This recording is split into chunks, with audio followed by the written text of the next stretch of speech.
Sinabihan ako ngang aking biyenan na bukas ay lilipat ang 4 na miyembro ng kanilang pamilya upang manirahan ng matagalan. Kalmado akong sumagot, sige po, sakto pong nawalan akong trabaho at balak ko po sanang iwi ang anak ko sa probinsya. Hayaan niyo na lang po si nanay ang mag-alaga sa kanila. Inaanyayahan ko kayong basahin ang kwento. Ang hangin sa auditing office tuwing alas 3 ng hapon ay laging may kakaibang lamig.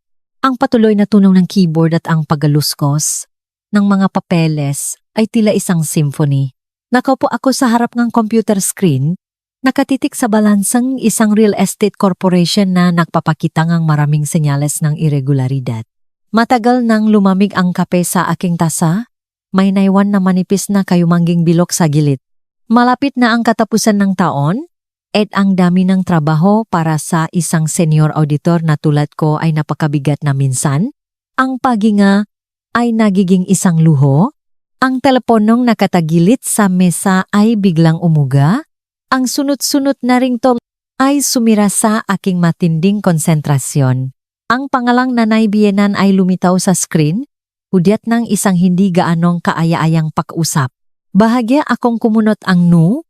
Pinindot ang screen upang sagutin ang tawag at inilapat ang telepono sa aking tainga. Bago pa man ako makapasalita, ang malakas na boses ni Aling Teresa ay umalingaw-ngaw mula sa kabilang linya, dala ang autoridad ng isang biyenan na laging itinuturing ang sarili na mas mataas. Trina, sinasabi ko sa iyo para makapahanda ka. Ngayong gabi, sasakay sa huling bus mula sa probinsya ang pamilya ni Jun diretso sa Maynila. Silang asawa niya at 2 maliliit na anak ay lilipat sa apartment ninyong mag-asawa. Linisin mo na ang guest room. Ayusin ang kumot at kutson para makapagpahinga sila. Napahinto ako ng isang saglit, ang aking kamay na may hawa na pulang lapis ay huminto sa papel. Si Jun ay pinsan ng aking asawang si Arthur, isang lalaking mahigit 30 taong gulang, may pakabosi at hindi matatak ang negosyo. Ngunit mahilig magyabang, huminga ako ng malalim. Pinananatili ang aking boses na pinakalmahang possible. Nay, sabi niyo po ba ay bibisita lang ang pamilya ni Kuya Jun ng ilang araw? Medyo masikip po kasi ang bahay namin ngayon, at si Junior ay madalas makasakit. Agad na binaliwala ni Aling Teresa ang aking sinabi. Ang tono niya ay naging mas matalas at mapilit. Anong bisita-bisita? Niloko si Jun sa probinsya. Nawala lahat ng pera niya. Ngayon, baon siya sa utang. At ang mga nagpapawatang ay nagbabanta sa kanya. Ang kapatid kong si Aling Nena ay lumuha at humingi ng tulong sa akin. Nakpasya na ako, papuntahin ang buong pamilya niya sa Maynila para magtago ng matagal. May 3 kwarto kayo sa apartment niyo? Bakit niyo hahayaang masayang ang isang kwarto? Magkakapatid kayo? Kung hindi kayo magtutulungan sa oras ngang kagipitan, kailan pa? Mahanap kang koneksyon para makahanap si Jun ng trabaho bilang driver o security guard. At ang asawa niya ay maaring maging tagalinis. Basta may kita. Pinikit ko ang aking mga mata. Ang pamilya na sakit ng ulo ay dumating muli. Kumikirot sa makabilang sentido. Ang kahilingan ng aking biyenan ay hindi isang pakiusap kundi isang utos. Siya mismo ang nakpasya na gawing isang maliit na refugee camp ang aming tahanan na nagpapasok ng 4 na estranghero na may ibang pamumuhay sa isang masikip na espasyo. Hindi siya naalala kung pumaya kami ng aking asawa ni hindi niya inintindi na ako ay natatrabaho ng husto at pauwi ay kailangan pang maalaga ng 4 na karadagang bibi. Napag-usapan niyo? Na po ba ito kay Arthur? Tanong ko muli, ang aking boses ay lumamig ng kaunti. Bakit ko pa kailangang pausapan sa kanya? Bahay, itong anak ko, may karapatan ako. Tawa lang ako sa iyo para malaman mo at makapahanda ka ng mayos para salubungin sila. Ikaw ang panganay na manugang. Kailangan mong malaman kung paano kumilos ang tama. Huwag mong hayang masabi na makataw na hindi ako marunong makturo. Tandaan mong bumili ng mas maraming karne at isda. Gusto ni Jun ng sariwang pagkain. Sige, ibaba ko na. Tutulungan ko pa si Aling Nena na mag-impake. Ang tuyong tunok ngang pakbabangang tawag ay pumutol sa aming pag-usap. Dahan-dahan kong ibinaba ang telepono. Sa harap ko, ang mga numero sa financial report ay tila sumasayaw ng magulo. Sa loob ngang 5 taon bilang manugang, ang aking pagtitiis ay tila naging sandata para sa pamilya ng aking asawa upang yurakan ang pinakapangunahing hangganan ng aming maliit na pamilya. Ipinapalagay nila na ang lahat ng aming peg-ari at pagsisikap ay peg-ari ng kanilang angkan at lahat ay may karapatan na manghimasok. Nang hapong iyon, hindi ako makapag-concentrate sa anumang trabaho. Ang galit ay kumukulo sa aking dibdib ngunit ang isip ngang isang auditor ay pilit akong pinananatiling kalmado.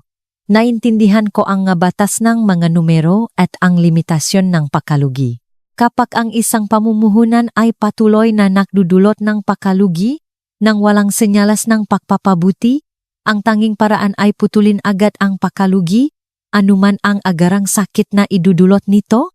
Ang kasal na ito, o mas tumpak, ang walang limitasyong pagpapabaya ni Arthur sa kanyang pamilya, ay isang maling pamumuhunan. Pagkatapos ang trabaho, dumiretso ako sa kindergarten para sunduin si Junior. Lumabas ang maliit na bata, yumakap sa binti ng kanyang ina, at masayang ikinuwento ang nangyari sa klase. Nakita ko ang inosenteng ngiti ng aking anak, at lalong tumibay ang aking determinasyon. Hindi ko hahayaang lumaki ang aking anak sa magulong kapaligiran, na makita ang kanyang ina na nagiging isang tagapaglingkod ng walang bayad para sa makamaanak ng kanyang asawa. At ang kanyang ama ay abala sa paghahanap ng huwad na reputasyon ng isang mapagmahal na anak, isang mabuting kapatid. Nang gabing iyon, matapos patulugin ang aking anak, nakaupo ako ng walang kibo sa sofa. Ang madilim na dilaw na ilaw ay naghahagis ng baluktot na anino sa dingding. Wala pa si Arthur, nakikipag-inuman sa mga kasamahan sa trabaho. Kinuha ko ang aking telepono at nakompos ng mahabang mensahe para sa aking biyenan. Bawat pangungusap ay dahan-dahan kong tinipa. Nay, pasensya na po. Kaninang hapon po kasi abala ako sa trabaho kaya hindi ko po naipaliwanag ng maayos ang sitwasyon. Tungkol po sa pagtira ni Kuya Jun at ng kanyang pamilya rito, wala po akong pagtutol. Malaki naman po ang bahay at pwede po silang manatili hanggat gusto nila. Gayunpaman, may isang mahalagang bagay po akong kailangan ipaalam sa inyo at sa buong pamilya.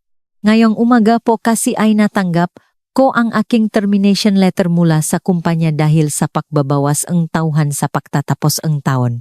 Sa kasalukuyan, wala po akong kita at hindi ko na po kayang bayaran ang mahal na gastos sa pamumuhay sa Maynila. Bukas po, uwi po kami ni Junior sa probinsya para tumira sa aking mga magulang pansamantala upang makatulong po sila sa pagpapalaki kay Junior at mabawasan ang pasanin sa ekonomiya ng aming pamilya. Ang bahay po na ito ay ipinaubaya ko ng buo kay Arthur at sa pamilya ni Kuya Jun. Hihilingin ko po kay nanay na ipaalam kay Arthur na siya na po ang bahala sa pagluluto, pamimili at paglilinis. Nega bahay para po sa kanila. Dahil hindi na po ako maninirahan dito simula bukas. Matapos pindutin ang send, inilagay ko ang telepono sa mesa. Walang sumabo na galit, walang luha ng hinanakit. Tanging nakakatakot na katahimikan ng isang babae na umabot na sa kanyang limitasyon ng pagtitiis. Nagpasya akong gamitin ang sarili niyang sandata laban sa kanya. Gusto ni Aling Teresa na papuntahin ang kamaanak? Kaya ibibigay ko ang entablado sa kanya at sa kanyang anak para sila ang maarte. Pakalipas ng 15 minuto, sunod-sunod na nagring ang telepono. Tumawag si Aling Teresa. Marahil ay nabasa na niya ang mensahe at labis na nagulat. Kalmado kong pinindot ang decline button, inilipat ang telepono sa airplane mode at tumayo para kumuha ng isang basong tubig sa kusina. Kailangan kong panatilihing malinaw ang aking lalamunan upang pahandaan ang mahalagang pag-usap sa aking asawa na pauwi na. Alas 11 ng gabi, umaling-awngaw ang tunog ng susi na sumalpa sa loob. Pumasok si Arthur sa bahay. Amoy beer at sigarilyo. Siya ay natumba at ibinagsak ang kanyang leather bag sa sofa, tinanggal ang kanyang kurbata at itinapon sa sahig. Nakita niya akong nakaupo nang tahimik sa dilim. Nagulat siya at sinindihan ang ilaw sa sala. Anong ginagawa mo rito sa dilim? Tinatakot mo ba ako? Nagrereklamang naglakad sa Arthur patungo sa refrigerator para kumuha ng mansanas at kutsilyong pambalat. Binalatan niya ang mansanas habang sumusulyap sa akin. Kanina tumawag si nanay. Umiyak. Sabi mo, Rovay, nak-text ka ga bastos. Sabi ni nanay, bukas daw ay pupunta rito ang pamilya ni Jun. Mahanda ka raw ng pakain. Natanggal ka ba talaga sa trabaho o natatampo ka lang kay nanay? Ang ayos-ayos naman ng trabaho mo. Paano ka matatanggal? Tinitigan ko ang lalaking. 5 taon ko nang kasama. Ang pagod ay kitang-kita sa aking nga mata. Ngunit ang boses na lumabas ay kasing talim ngang labaha. Hindi ako bastos sa nanay mo. Sinasabi ko lang ang totoo. Wala na akong trabaho at bukas ng umaga, alis ako at uwi sa bahay ng nanay ko kasama ang bata. Manatili ka rito at linisin ang kwarto para salubungin ang 4 na miyembrong pamilya ng pinsan mo. Ding! Ang kutsilyong pambalat ay nahulog mula sa kamay ni Arthur at tumama sa marmol na sahig na lumika na nakakabinggi tunog. Ang mansanas ay gumulong sa ilalim ng mesa. Nanlaki ang nga mata ni Arthur at ang kanyang kalasingan ay tila nawala ang kalahati. Mabilis siyang lumapit sa akin. Ang boses niya ay nagulantang. Nabaliw ka na ba? Anong sinasabi mo? Saan ka pupunta? Sino ang maglilinis ng bahay? Bukas pupunta rito si Jun at si Huring. Kung wala ka, anong ipapakita ko sa mga kamaana? Anong klaseng manugang ka na ganyan kakitit ang isip? Sa oras ng kagipitan, tayo ang kailangan nila? Tayong lahat ay isang pamilya? Kaunting tulong lang? Anong mawawala sa iyo? Bakit ka nagiging ganyan? Ang pamilyar na isang pamilya ay muling umalingaw-ngaw mula sa bibig ng aking mahinang asawa. Sa loob ng 5 taon, ang maskara ng isang pamilya ay umubos sa akin ng napakaraming pawis at luha. Tumayo ako, kinuha ang balat ng mansanas na ibinaksa ni ate at itinapon sa basurahan. Isang pamilya? Palagi mo na lang sinasabi ang isang pamilya. Nung nakaraang taon, nakasakit ang nanay mo at na-ospital. Kinuha mo ang savings namin para bayaran ang ospital. Sabi mo kailangan maging mapagmahal ang maanak. Nung 1 taon, ang pinsan mong si Liza ay pumasa sa kolehiyo. Binigyan mo siya ng 40,000 piso para makapag-aral. Sabi mo, kailangan magtulungan ang magkakapatid. Bawat buwan, tumatawag si nanay mo at nagre-reklamo ng pananakit ng likod at tuhod. Regular kang nagpapadala ng 10,000 piso para bumili siyang gamot at ginseng. Tinanong kita, kapag nilalagnat at nangangatal ang anak ko sa gitnang gabi, mayroon bang isang pamilya mo na pumunta rito para tulungan akong dalhin ang bata sa ospital? Kapag nagpupuyat ako, gumagawang report para kumitang ng pra at bayaran ang utang sa bangko, mayroon bang isang pamilya mo na nagtanong man lang sa akin? Huminto si Arthur. Namumula ang mukha.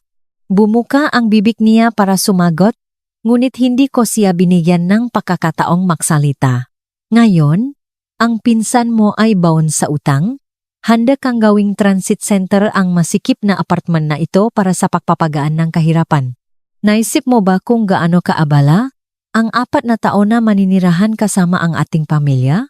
Naisip mo ba kung paano biglang tataas ng 3 beses ang bayarin sa kuryente, tubig at pagkain? Ang suweldo mo ay 500,000 piso sa isang buwan, tingin mo kayang mong pakainin ang 6 na tao.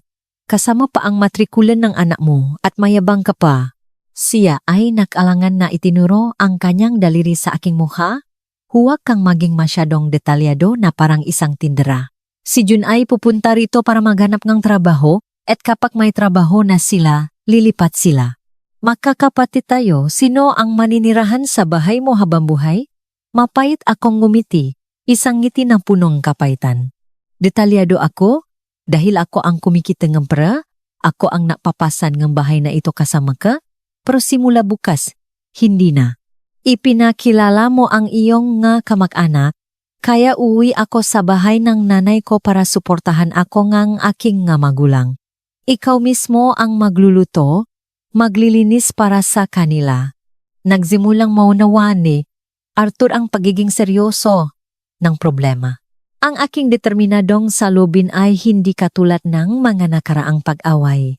Siya ay lumambot, ang kanyang boses ay naging mapakiusap na may halong mahinang pagdadahilan. Trina, pakiusap, huwag ka nang gumawa ng ingay. Matanda na rin si nanay, malulungkot siya sa mga sinasabi mo. Tungkol sa trabaho mo, hahayaan ko na lang akong maisip. Sa pinakamasama, sasabihin ko kay Jun na maambak ng kaunting pera para sa pagkain. Kung alis ka at uwi sa probinsya kasama ang anak mo, pagtatawanan tayo na mga kapitbahay. Tinitigan ko si Arthur, hindi nagpakita ng kahit anong awa. Pagtawanan kang nga kapitbahay, hindi ako. Wala akong pakialam sa inisip ngang ibang tao. Ang desisyon kong umuwi sa probinsya ay, hindi banta, ito ay isang aksyon.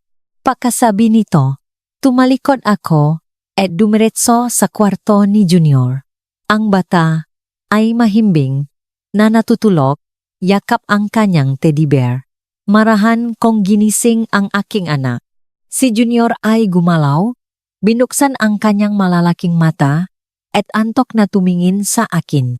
Junior, bukas ay pupunta tayo sa bahay ni Lola at Lolo para magtagal doon. Gusto mo ba? Narinig ng bata ang tungkol sa bahay ng lola niya at biglang nagising, tumango ng mabilis. Opo, gusto ko po. Malaki po ang garden ni Lola at Lolo.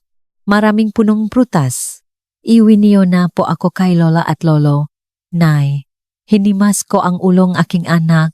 Inayos ang manipis na kumot sa kanyang dibdib. Sige, bukas ay dadalhin kita. Matulog ka na ng mahimbing ha? Lumabas ako sa kwarto na aking anak at dumiretso sa amang kwarto. Sumunod si Arthur, maputla ang mukha. Binalewala ko ang kanyang presensya. Inabot ko ang itaas ng cabinet at ibinaba ang 28-inch na itim na maleta. Ang maletang ito ay sumama sa akin sa aking mahabang business trips. Ngayon, ito ay naging instrumento para maisagawa ko ang pagtakas mula sa nakakasakal na kasal na ito. Trina, seryoso ka ba? Wala ka na bang respeto sa akin? Sumugot si Arthur.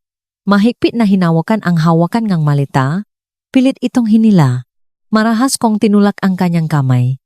Hindi malakas ang puwersa, ngunit ang lamig sa aking mamata ay nagpabalik kay Arthur ng isang hakbang. Kung nirerespeto kita, sino ang rerespeto sa akin? Bitawan mo ako bago ko tawagan ang nanay mo at sabihin na hinaharangan ng anak niya ang daan para salubungin ang pinakamamahal na apo ngang angkan sa Maynila.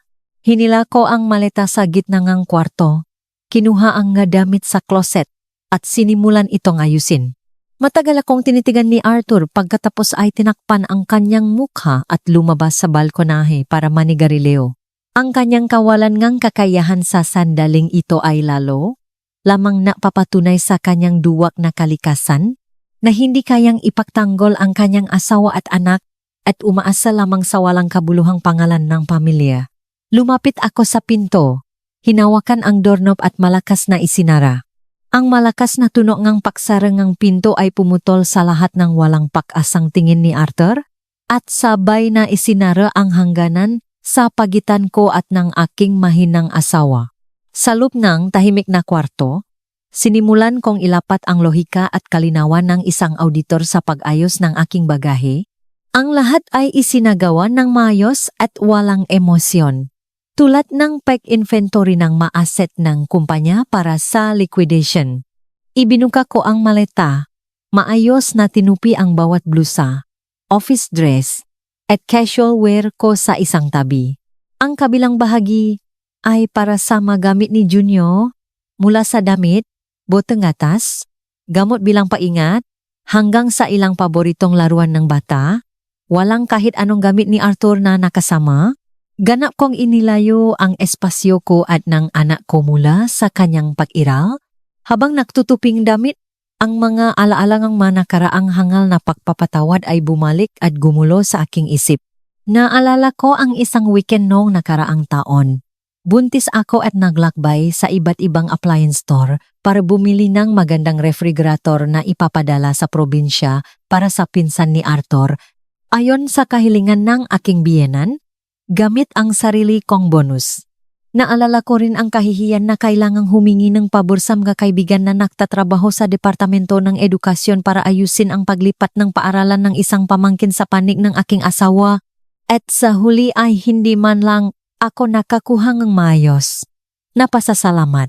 Kundi ang arogantang sinabi ng aking biyenan. Maliit na bagay lang iyan, marami siyang kakilala, kaya tinulungan niya lang ang kanyang kamaanak. Bakit mo pa kailangang ipajabang? Ang aking pagtitiis ay nagdulot lamang ng kanilang kasakiman. Ang tubig na sumisira sa pampang. Sa pagkakataong ito, alisin ko ang pundasyon, ganap na tatanggalin ang pinansyal at lakas paggawa na kanilang mapangahas na kinukuha, ang screen ng telepono ay patuloy na umiilaw. Nagpadala si Arthur ng sunod-sunod na mensahe mula sa sala. Trina, pag-isipan mo muna, huwag nating sirain ang pagsasama natin dahil sa maliliit na bagay na ito. Pangako, papayagan ko lang ang pamilya ni Jun na manatili ng 1 buwan. Sasabihin ko ng maayos kay nanay. Maniwala ka lang sa akin sa pagkakataong ito. Binasa ko ng mabilis ang walang kabuluhang linya na iyon at bahagyang ngumiti ang aking ngalabi. Maliliit na bagay? 1 buwan? Ang kalikasan ng pagiging parasitiko ay ang walang hanggang pag-asa. Ang pangako ni Arthur ay walang iba kundi isang blangkong seke na walang halaga. Hindi ko sinagot ang mensahe. Sa halip ay lumapit ako sa aking desk, hinila ang pinakababang drawer na may kotlok. Dito nakaimba ang pinakamahalagang dokumento, ang matibay na pananggalang na matagal ko nang maingat na inihanda. Kumuha ako ng isang transparent na folder ng plastik. Sa loob nito ay ang aking mga personal na ID, diploma, at certificate ng auditor. At ang pinakamahalaga na nasa ilalim ay 2 papel na may kakayahang magpasya sa kinalabasan ng laban na ito.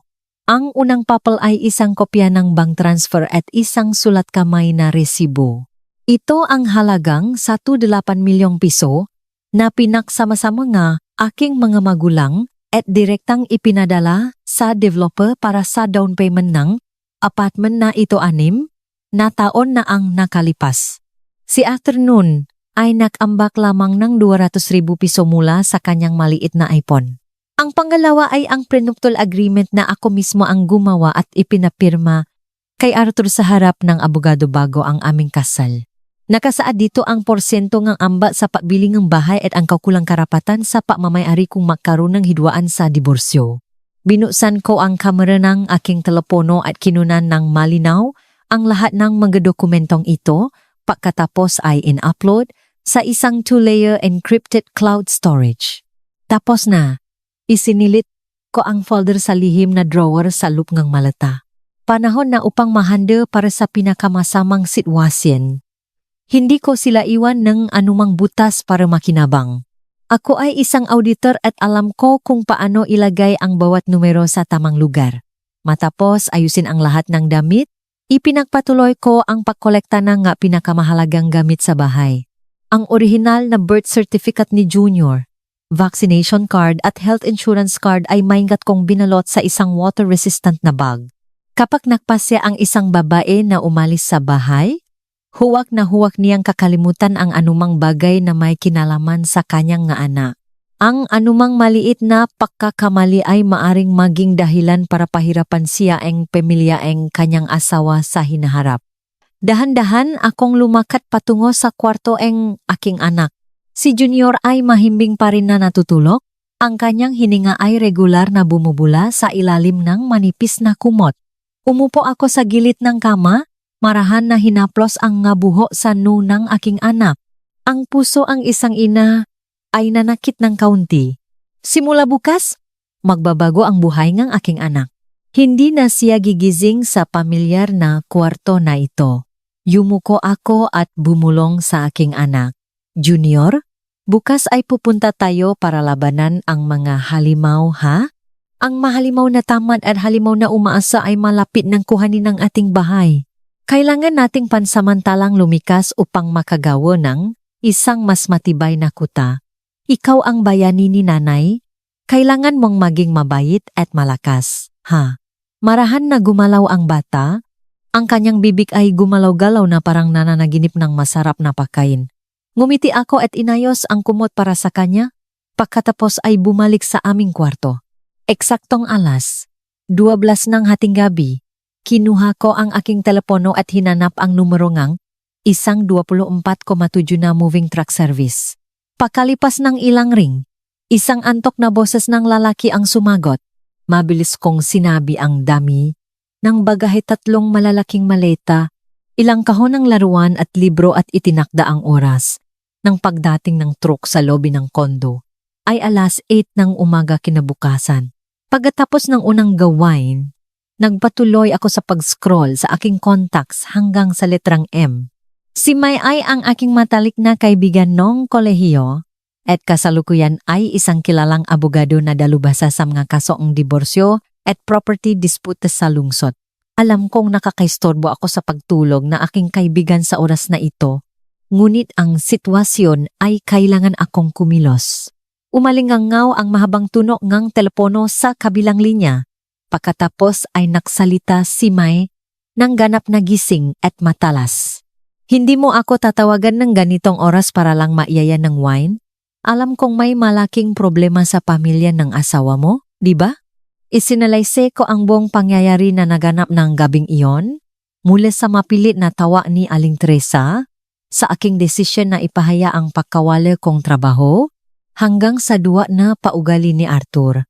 Ang kabilang linya ay tahimik na nakini. Paminsan-minsan ay bumubulong si May ng isang malami na humph na nakpapahaya ng matinding pagama. Ginawa mo iyan ng tama. Sanay silang umupo ng walang ginagawa at kumain ng masarap. Ngayon, pinutol mo ang kanilang pinakukunan ng tulong. Tingnan natin kung gaano sila katagal makatayo. Naksalita si May. Ang kanyang boses ay malinaw at punong profesionalismo.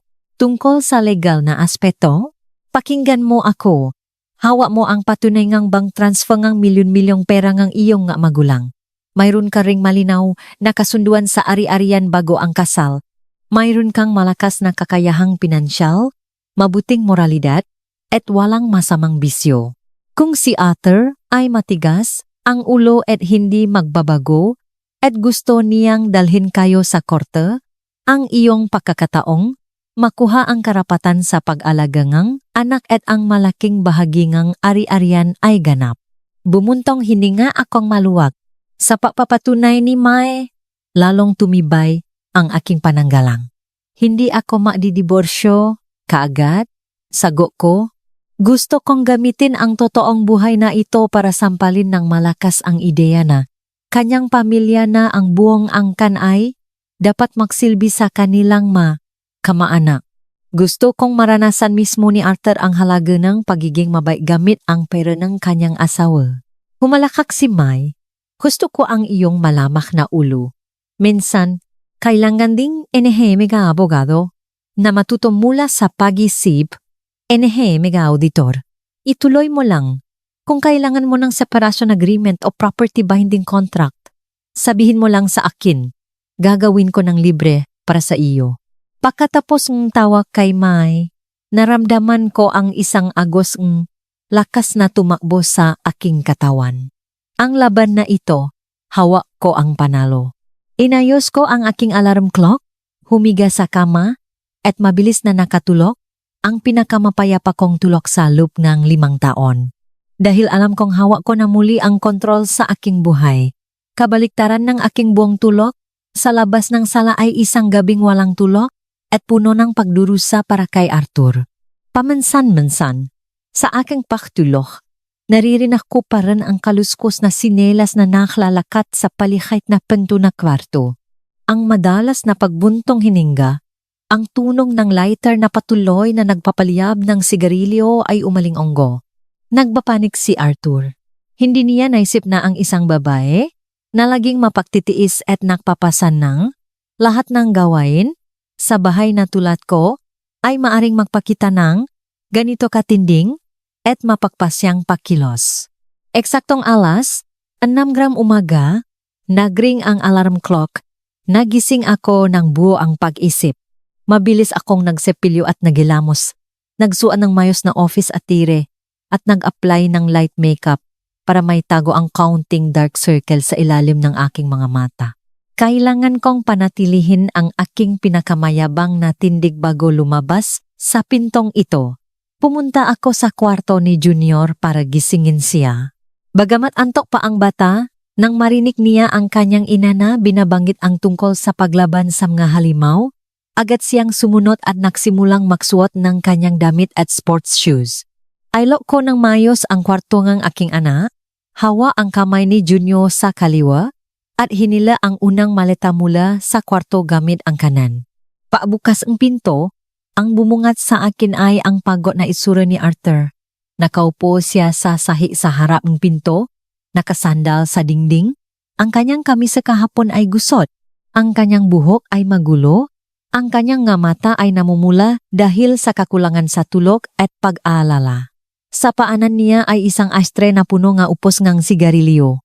Nang marinig ang tunog ngang gulong ng maleta na gumulong sa sahig na gawa sa kahoy, itinaas ni Arthur ang kanyang ulo. Siya ay natumba at tumayo. Iniharang ang kanyang mga kamay sa aking daan.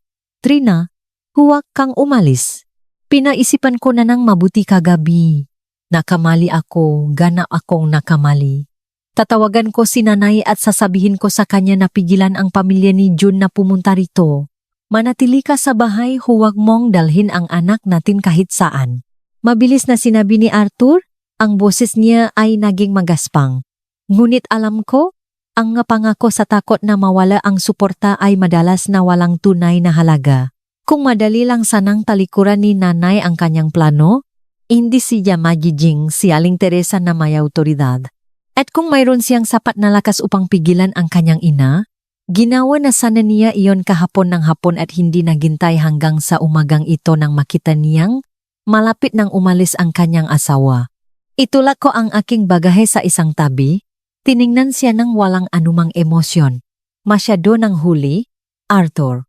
Totoo ang sinabi ko kahapon na wala na akong trabaho? At ngayon tiyak na darating ang pamilya ng pinsan mo? Ang lahat ay naayos na? Huwag kang mag-alala. Tuparin mo ang iyong responsibilidad bilang isang mapamahal na anak. Nang makita ni Arthur na hindi ako nababago, bigla siyang lumuhod sa malamig na sahig.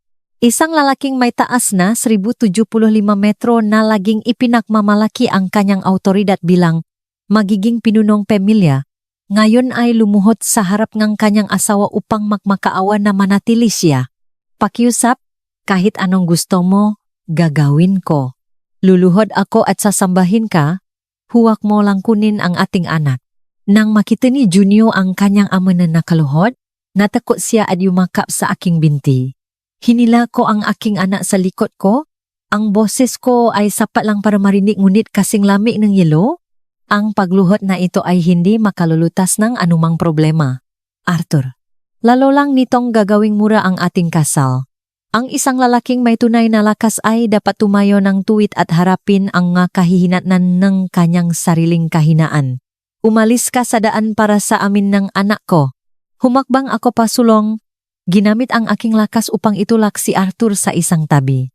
Siya ay bumagsak sa sahig, ang kanyang mata ay walang buhay na nakatingin sa aking tuwid na likod. Habang bumalik ako sa kwarto at hinila ang dalawang natitirang maleta patungo sa lobby. Tinawagan ko ang driver ng truck para ipaalam na handa na ang pamilya na ilipat ang magamit. Ang lahat ay nangyayari ng eksakto tulad ng isang perpektong plano ng audit ng walang anumang error. Eksaktong alas 7:00. Umalingaw-ngaw ang tunog ng makina ng bus mula sa ibaba na nagpapahiwatik na dumating na ang mahindi inanyayahang bisita. Ang tahimik na hallway ng Chondo ay biglang naging maingay. Ang kalabok na makapa, ang hiyawan na makabata, at ang kalatkat na makasako na kamot na kumakaskas sa maka-toilet floor. Dingdong-dingdong, umalingangaw ang doorbell ng aming bahay. na parang mayroong nababayat ng utang. Si Arthur ay nagulantang at tumingin sa akin, pagkatapos ay sa saradong pinto. Dahan-dahan siyang lumakat upang buksan ang lock. Pagkabukas ng pinto, ang malakas na boses ni Aling Teresa ay agad na pumasok sa bahay. Naku po, ang bahay. Sira ba ang doorbell at kanina? Pa ako pindot ng pindot pero walang nagbubukas. Nasaan si Arthur? Tulungan mo ang pinsan mo na mabuhat ng sako ng bigas at bet ng manok mula sa probinsya. Dali, pagod na ang mabata. Pinangunahan ng aking biyenan ang magulong grupo sa lobby. Kasunod niya si June, pinsan ni Arthur, na may maitim na mukha at may dalang lumang travel bag. Ang kanyang asawang si Huring ay may karga na isang maliit na bata sa kanyang likod, habang inaalalayan ang isang mas matandang bata na halos 6 na taong gulang. Ang buong pamilya ay may amoy ngang mahabang biyahe sa bus, na halo-halo sa matapang na amoy ngang mentholated drop. Ang ngiting siyahan ni Aling Teresa dahil nadala niya ang kanyang kamaanak sa Maynila ay biglang nanigas sa kanyang mukha.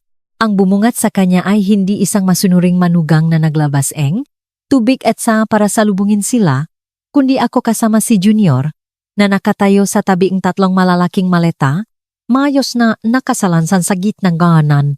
Ano ito? Trina, bakit ka nakadamit ng magara? At saan mo dadalhin ang bata? Kumunot ang noni Aling Teresa. Malakas na nagtanong. Habang nagulat pa si Aling Teresa, walang pakialam na ibinabo ni June ang kanyang travel bag sa sahig at dumretso sa sala at sumilip. Ang panganay niyang ana ay sumugot sa harap ng tifirek at kinuha ang laruan na superchar model ni Junior at ibinaksa sa sahig ng may malakas na kalabok. Si Huring naman ay winawagaywe ang kanyang sombrero at tiningnan ang apartment na may mapaknasang tingin. Napakalawa at malamig ang bahay. Trina, hindi ba?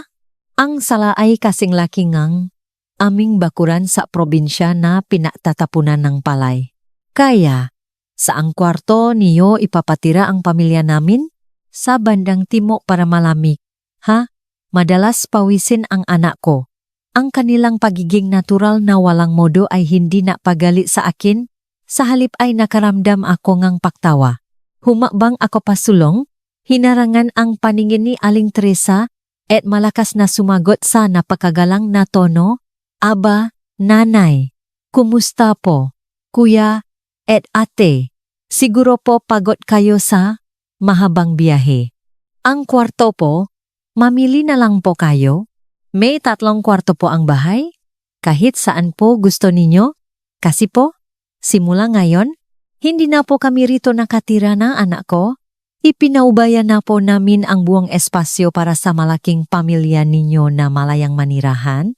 Ang aking masalita ay parang malamig na tubig na ibinuhos sa maingay na kapaligiran na panganga si Aling Teresa. Nagulat din ang mag-asawang June and Huring, nagtinginan, hindi maintindihan kung ano ang nangyayari. Anong sinasabi mo? Anong ibig mong sabihin sa ipinaubaya? Ikaw ang manugang sa bahay na ito? Hindi ka man lang maluluto para sa mga bisita? Tapos gusto mong umalis ng bahay? Galit na sigaw ni Aling Teresa, namumula ang muka. Pinanatili ko ang aking ungiti sa labi, kalmadong sumagot. Nay, pakibasa na lang po ulit ang text message na ipinadala ko sa inyo kahapon. Hindi po ako nagbibiro, nawalan na po ako ang trabaho. Wala po akong pera para mamalengke at bumili ngang masarap na pagkain para sa mga bisita. Ang patanggap po sa pamilya ni Ato, ipinaubaya ko na po ng buo sa inyo at kay Ato. Pagkatapos kong masalita, umaling ungo ang katok sa labas ng hallway. 2 lalaki na nakasuot ng uniforme ng moving service ang pumasok. Ma'am, hello po. Kami po sa moving truck. Maari po bang itanong kung ang 3 maleta at ilang kahon sa loop ay dadalhin na sa truck? Opo, salamat po sa inyo. Tumango ako at sinanyasan silang dalhin ang nga gamit. Ang pagdating ng mga naglilipat ay nagpatunay na ang aking ginawa ay hindi isang walang saysay na banta. Ang paghaharap sa pinto ay mabilis na naganap ngunit ang epekto ay mas malakas kaysa sa anumang pag-away. Naganda akong isang minahan. At ang pamilya ang aking asawa mismo ang pumasok upang pasabugin ito. Ang presensya ng mga estranggero ay hindi napidjila ng pagiging bossy ni Aling Teresa. Nang makita niya ang mga naglilipat na nagbubuhat ng aking maleta, sumugot siya upang hilahin ito pabalik ngunit mabilis siyang pinigilan ni Arthur. Si Arthur ay nagising mula sa kanyang pagkabigla. Ang kanyang muha ay maputla. Hindi siya nangahas na tumingin ng diretso sa matangang kanyang kamaanak. Huminto ka diyan. Malakas na sigaw ni Aling Teresa, itinuro ang kanyang hintuturo sa aking muha. Kung matapang ka, lumabas ka sa bahay na ito. Akala mo ba matatakot mo ako sa pamamagitan ngang pag-alis ngang bahay? Ang bahay na ito ay binili ngang anak ko, si Arthur, gamit ang kanyang pawis at dugo. Kung aalis ka, umalis ka nang walang dala. Huwag na huwag kang magdadala ngang kahit ano. Humanto ako. Humarap at tiningnan ng diretso ang makamata na aking biyena na puno nga kalat. Ito ang sandali na aking hinihintay, ang huling mapanirang suntok upang sirain ang ilusyon ng pagmamay-ari na laging pinaniniwalaan ng pamilyang ito. Kinuha ko mula sa aking bag ang isang plastic na folder. Kinuha ang 2 maingat na photocopy na papel at itinaas sa harap ni Aling Teresa. Nanay, sa tingin ko po ay nakakamali po kayo sa isang napakapangunahing bagay. Ang bahay po na ito ay nakapangalan sa aming maasawa, ngunit ang pinanggalingan pong pera para bilhin ito ay hindi po lahat mula kay Arthur. Tignan niyo po ng mabuti ang resibo ng bank transfer na ito. 1.8 milyong piso po ay mula sa aking mga magulang para sa developer. Si Arthur po ay nag-ambak lang ng eksaktong 200,000 piso at ito po ang kasunduan sa ari-arian na nagtatakda ngang porsyento ngang pakmamay-ari na pinirmahan mismo ni Arthur sa harap ngang abogado. Sa legal na aspeto, pagmamay-ari ko ang 90%, NG alaga NG bahay na ito. Hinablot ni Aling Teresa ang papel mula sa aking kamay. Nanliit ang kanyang matatandang mata, pilit na binabasa ang nga nakasulat sa papel. Bagamat hindi siya maalam sa batas, ang numero na 1.8 milyon at ang malinaw na pirma ni Arthur sa dulo ng pahina ay ganap na napabasa sa kanya, nasimulang mangini ang kamay niya na may hawak na papel. Arthur, tanong ko sa iyo, ano itong papeles na ito? Sinabi mo sa akin na bumili kang bahay sa installment, hindi ba? Niloko mo ba ako? Sigaw ni Aling Teresa, humarap at hinawakan ang kwelyo ni Arthur.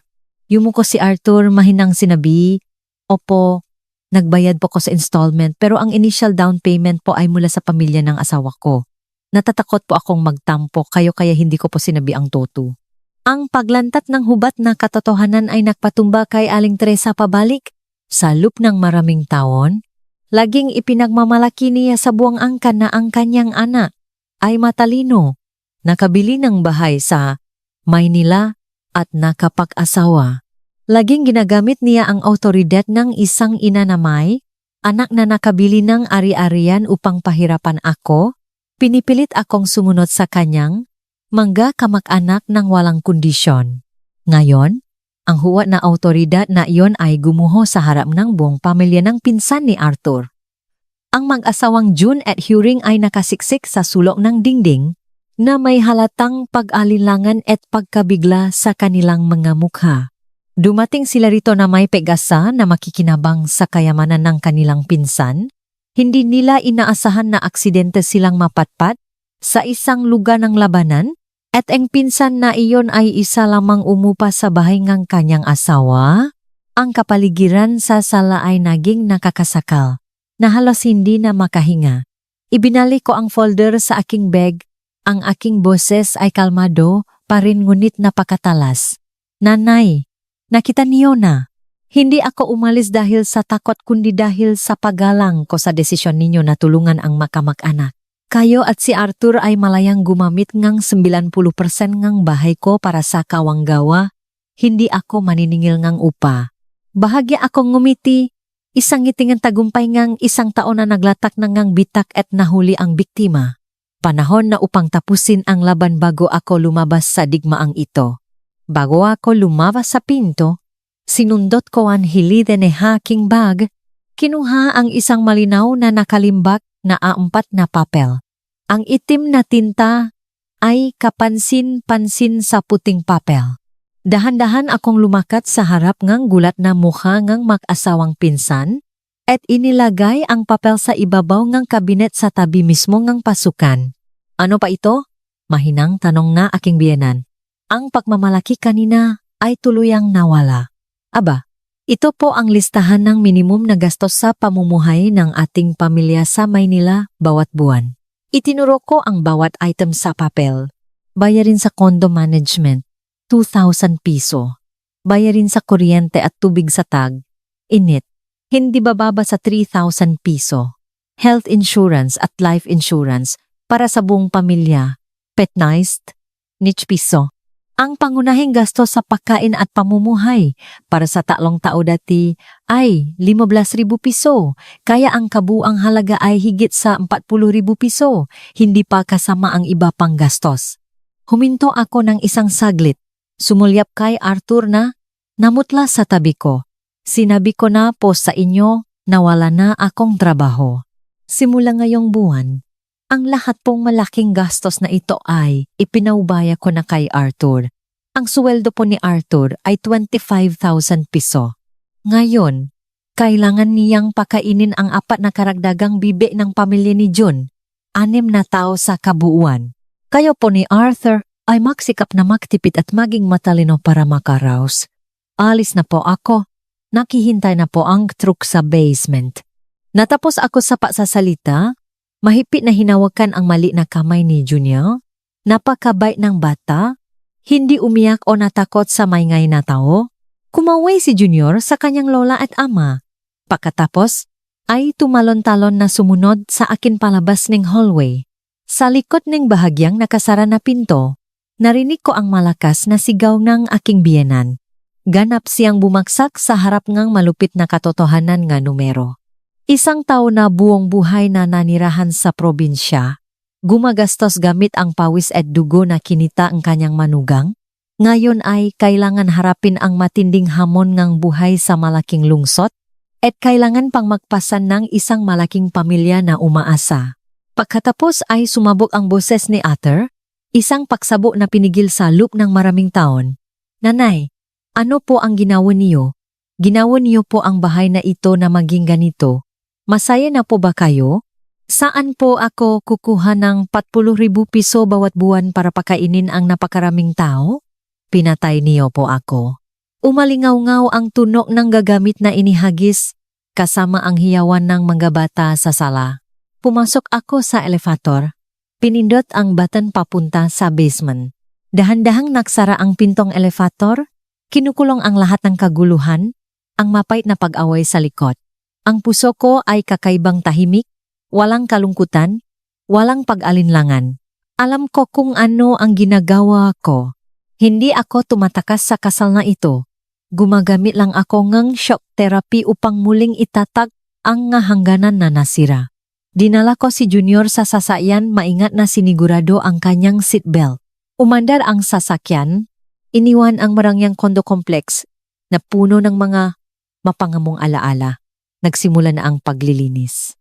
Si Arthur at ang kanyang pamilya ay kailangan maranasan ang pakiramdam ngang kawalan kunay na pinansal na haligi, magdusa sa bunga ng kanilang kasakiman at kawalan ng hangganan. Samantalang ako, magsisimula akong bagong buhay, malaya, mayabang, at may kontrol sa aking kapalaran. Dahan-dahang sumama ang maliit na truck sa abalang trapikong umaga sa Maynila. Ang matinding sikat ng araw ay tumagos sa salamin ngang bintana, tumatama sa bilugang mukha ni Junior. Hinawakan ng bata ang gilid ng bintana. Ang kanyang malalaking mata ay puno ngang kuryosidad habang pinamamasdan ang nga madaling matataas na gusali. Hindi tulad ng mamatatanda, ang mga bata ay laging may kakayahang umangkop sa pagbabago, basta nararamdaman nila ang kaligtasan mula sa kanilang ina. Biglang lumingon si Junior sa akin, ang boses niya ay puno ngang pagtataka. Nay, hindi naman po ito ang daan pawis sa bahay ni na Lola at Lolo. Saan po tayo pupunta, Nay? Sabi niyo po ay pupunta tayo sa bahay ni na Lola at Lolo. Ngumiti ako, Inayos ang damit ng aking anak. Handa na ako sa sagot na ito simula pa kagabi. Ang hindi pag-uwi sa bahay ng aking mga magulang ay isang estratehikong hakbang. Kilala ko ang aking mga magulang. Mahal nila ako ngunit may tradisyonal silang pag-isip. Kung uuwi ako sa bahay na may 3 maleta, tiyak na mag-alala sila at makakasakit at pipilitin nila akong bumalik at magtiis para maging payapa ang aming tahanan. Ang laban na ito, ako mismo ang kailangan mangibabaw. Pinapayos ang pipeline ng tubig sa bahay ni na lola at lolo, anak. Malikabok doon, maubok ka. Lilipat tayo sa isang bagong apartment na may pool at play area rin. Iyon ang magiging lihim na kuta natin. Paya ka bang maging bayani na magbabantay sa kuta kasama si nanay? Narinig ng bata ang tungkol sa pool at play area at lumiwanag ang kanyang gamata. Tumango siya ng buong puso. Opo, gusto ko po. Magiging pinakamalakas akong bayani para protektahan si nanay. Isang oras pagkatapos, huminto ang truck sagat ng isang upscale service apartment complex na tahimik na matatagpuan sa isang malaking eskinita sa District 3. Ito ang lugar na lihim kong pinareserba noong nakaraang linggo gamit ang aking personal na ipon. Ang espasyo rito ay ganap na hiwalay sa kaguluhan sa labas. Ang lobby ay may malamig na marmol na sahig at ang receptionist ay yumuko ng may magilo na anggiti. Ang lahat ng proseso ng check-in ay mabilis at profesional. Ang apartment ay nasa 8 palapag, humigit kumulang 50 square meters lamang ngunit idinisenyo ng napakatalino at puno natural na liwanag. Ang lahat ng kagamitan mula sa kumot, unan, kutson, induction cooker, refrigerator, hanggang sa washing machine at dryer ay bago at malinis. Huminga ako ng malalim, walang amoy ng usok ng sigarilyo, walang nakakalat na sapatos sa harap ng pinto, at walang reklamo mula sa aking biyenan, tanging ang banayat na amoy ngang lemongrass essential oil. Ang pakiramdam ngang kalayaan ay tumagos sa bawat selula ngang aking katawan. Ginugol ko ang buong umaga sa paayos ng aking nga gamit. Maayos na isinabit ang madamit sa wardrobe. Maayos na inilatak ang malaruan ni Junior sa sulo ng sala. Pagdating ng tanghali, nahawakan kami ng kamay ng aking anak at bumaba sa mini supermarket sa lobby para bumili ng merienda. Binilhan ko si Junior ng isang kahon ng sariwang gatas at isang croissant, habang ako naman ay pumili ng salmon salad. Ang unang tanghalian sa bagong bahay ay napakapayapa. Nang hapon, dinala ko si Junior sa isang bilingual kindergarten. 2 kalye lang ang layo mula sa apartment. Ito ang paaralan na matagal ko nang gusto ngunit hindi ko pamailipa si Junior dahil laging nagre-reklamo si Arthur na masyadong mahal ang tuition fee. Habang ang perang iyon ay maring itabi para sa mga pangangailangan ng pamilya. Ngunit ngayon ay iba na. Ako ang nagpapasya kung saan pupunta ang aking pera. Matapos makipausap ng detalyado sa principal at bisitahin ang pasilidad, nagpasya akong makbayat ng 3 buwan na tuition fee para opisyal na makapag-enroll si Junior kinabukasan ng umaga. Nang gabing iyon matapos mahimbing na matulog ang aking anak, gumawa akong isang mainit na tasangang chamomile tea, umupo nang nakakrus ang binti sa komportableng sofa sa tabingang bintana. Lumitaw sa harap ko ang maningning na tanawin ng lungsod. Uminom ako ang tasaa. Naramdaman ang matamis at pait na lasa sa aking dila. May isang katotohanan na hindi ko pa nasasabi kay Arthur o sa aking biyenan. Ang mensaheng pagkawala ng trabaho kahapon ay kalahati lamang ng katotohanan. Hindi ako natanggal sa trabaho dahil sa pagbabawas ng tauhan ng kumpanya. Ang totoo ay ako mismo ang kusa na nagsumitangang resignation letter. Sa loob ng 3 taon bilang empleyado, umabot ako sa posisyon ng senior auditor. Naubos ko ang aking lakas at katalinuhan para sa mga numero NH-IVA. Nakaipon akong sapat na karanasan, sapat na koneksyon, at sapat na ligtas na puhunan. Nag-resign ako upang may sakatuparan ang isang mas malaking ambisyon, ang maktayo ang sarili kong consulting firm. Ang pagdating ng pamilyang ng pinsan ni Atra ay nasilbing gatilyo. na nabigay sa akin ng perpektong dahilan upang legal na lumabas sa bahay na iyon, muling itata ang kaayusan at disiplina, at lumihangang isang ganap na tahimik na espasyo para sa akin upang simulan ang pagtatayo ng sarili kong imperyo ng karera. Kinabukasan ng umaga, sa ikalawang araw mula nang umalis sa bahay, matapos personal na ihatid si Junior sa kanyang guro sa bagong paralan, dahan-dahan akong naglakad patungo sa isang tahimik na coffee shop na nakatago sa lilim ngang matatandang puno. Pumili ako ngang sulok malapit sa bintana at umorder ng isang basong cold black coffee na walang asukal. Ang banayat na musika ay marahang tumuktok, kabaliktaran ng karaniwang pagmamadali. Ngayon, naramdaman kong tila huminto ang oras, ganap na nasa ilalim ng aking kontrol. Binuksan ko ang aking MacBook, mabilis na na-type sa keyboard, at gumawa ng isang bagong folder sa desktop. Pinangalanan ko ang folder na Panatag Project. Tamaan, kapapayapa ang isip, matatak ang buhay. Ang pangalan ng proyekto ay nagmula mismo sa aking sariling sakit at totoong karanasan sa lupngang 5 taon ng aking kasal. Bilang isang auditor, matagumpay kong nailigtas ang maraming negosyo na nasa bingit ng pakalugi dahil sa mahinang cash flow management. Ngunit, sa kasamaang palad, ang sarili kong pamilya ay nahaharap sa isang malubhang internal financial crisis dahil lamang sa aking asawa na hindi marunong maglagay ng malinaw na hangganan sa kanyang magkamaanak. Napansin ko ang isang malaking puwang sa kasalukuyang merkado. Maraming middle class na pamilya, lalo na ang makababayhan na may magandang kita, ang nagdurusa sa napakalaking presyon mula sa mga hindi nakalistang gastos sa ilalim ng pangalan ng relasyon ng pamilya. Nawalan sila ng paasa dahil hindi nila alam kung paano makipa-negosasyon, walang kakayahang matata ng financial defense mechanism, na humahantong sa unti-unting pagkaubos ang kanilang joint assets. Ang gayking personal financial consulting studio na pinanggalan ng TAM, anay itatatago pang galutasin ang masalimot na problemang gito. Buong umaga, nalubag ako sa pagsusulat energy business plan. Mayos kong hinati ang mga package ng serbisyo.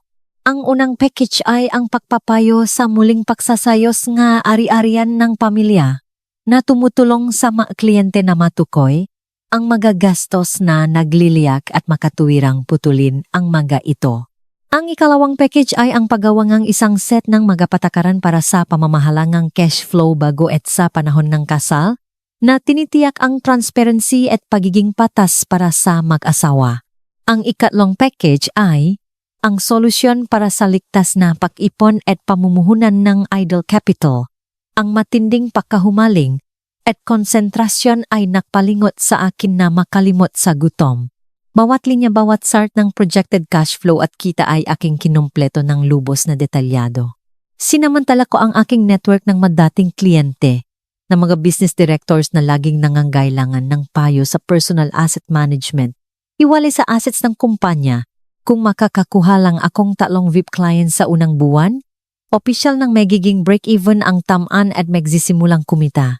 Lumampas na ang alas, 1 ng hapon, isinara ko ang aking laptop at nag-inat para mag-relax. Ang likot ng aking blusa ay basa ng pawis, ngunit ang aking espiritu ay maliwanag na di may paliwanag na kagalakan. Ang pakiramdam ng personal na paglalagay ng unang bricks para sa aking sariling karera ay nakdulot ng walang hanggang enerhiya. Kinuha ko ang aking telepono mula sa bag.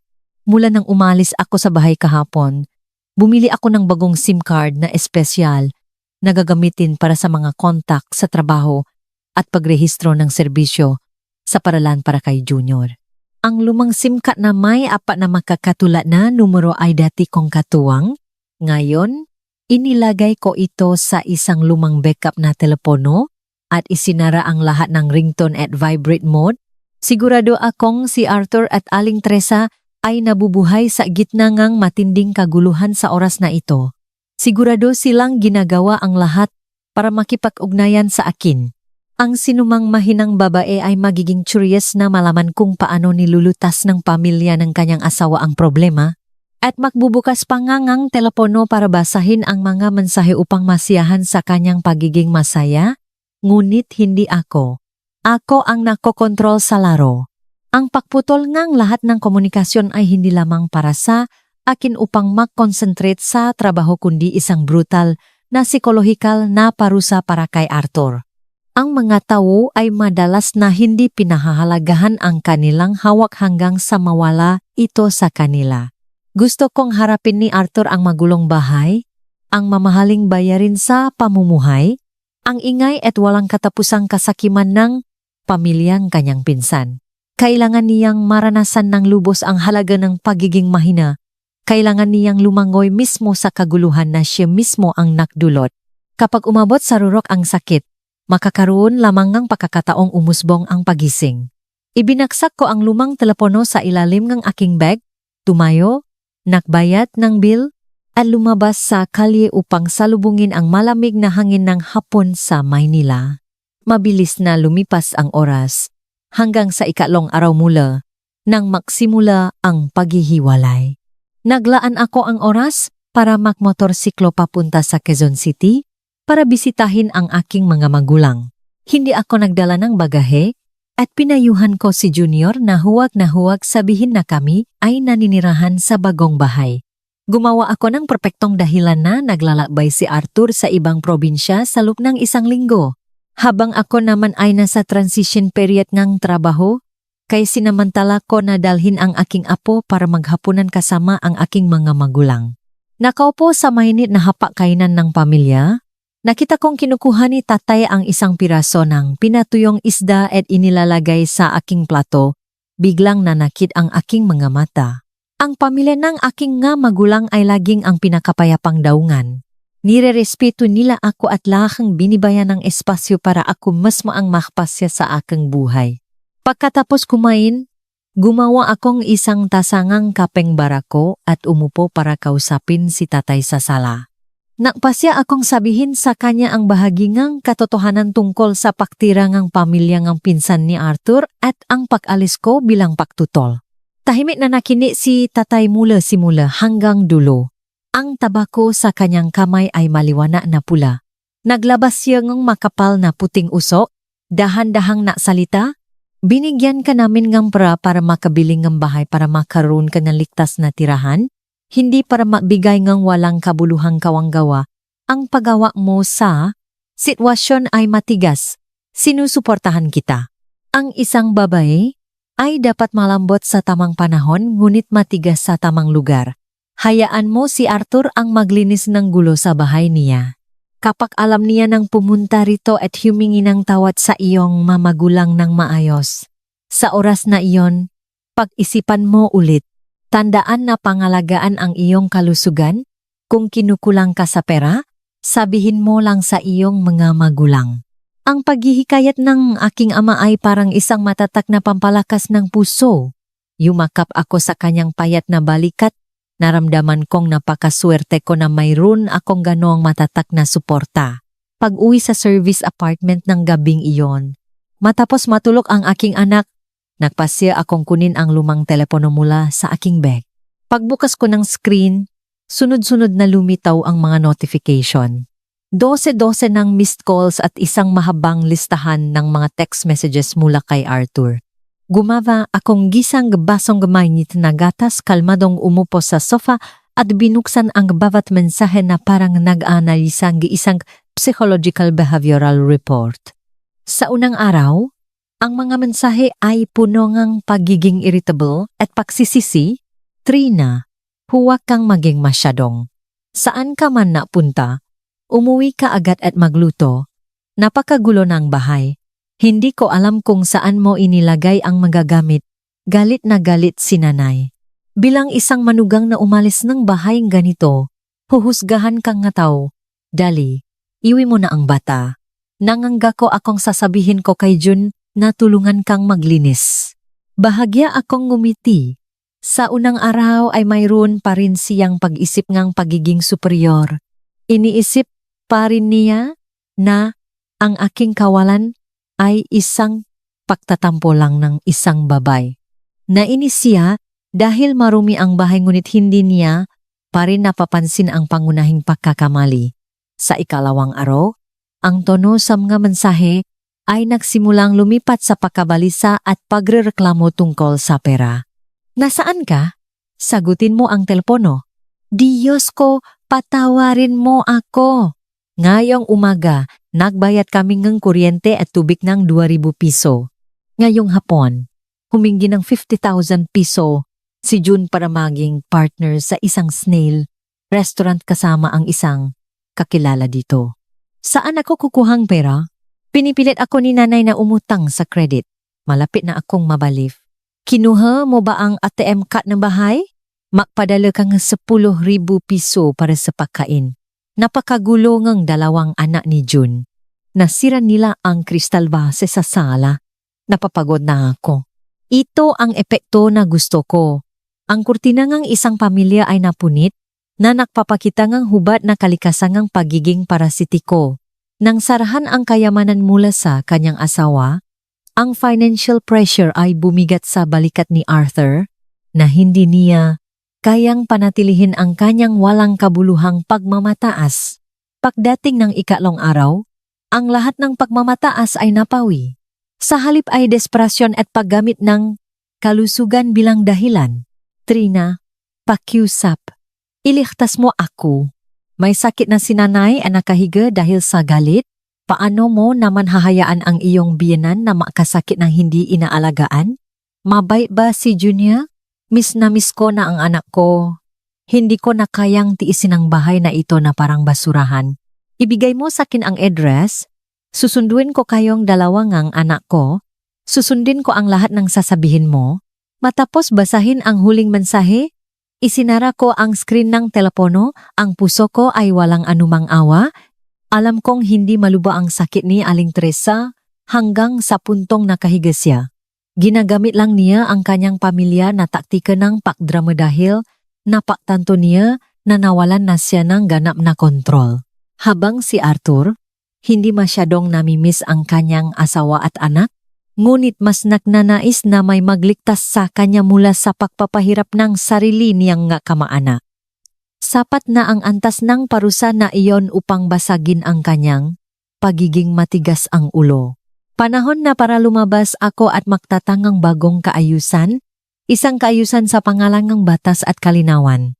Sa ikalimang araw mula nang maksimula ang pangyayari, nakatanggap akong email mula kay Mai na may kalakip na 2 PDF file na may napakalinaw na pamagat, Separation Agreement at Marital Property Agreement.